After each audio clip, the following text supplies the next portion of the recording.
ক্যামেরার আমাদের এই যে গিম্বলটা রেডি হয়ে গেছে, DJI RS4। আপনারা দেখতেই পাচ্ছেন যে ক্যামেরাটা ধরে আছেন আমাদের ক্যামেরাম্যান হচ্ছে আলমগীর। আলমগীর, একটু সামনে মুভমেন্ট করো, গিম্বলটা দেখো তো শেকিং করে কিনা দেখো তো। শেকিং করতেছে না, আপনারা দেখতেই পাচ্ছেন। এই যে আবার করো,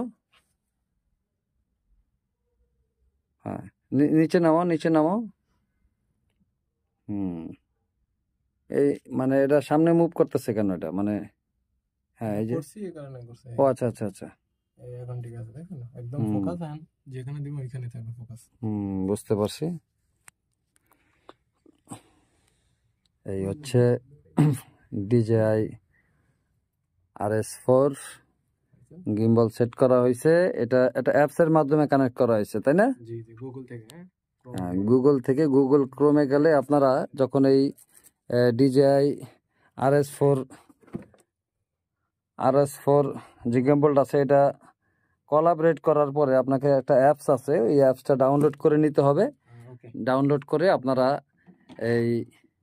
এটার সাথে কানেক্ট করে পরে আপনারা অ্যাডজাস্ট করে নেবেন, তাহলে হয়ে যাবে।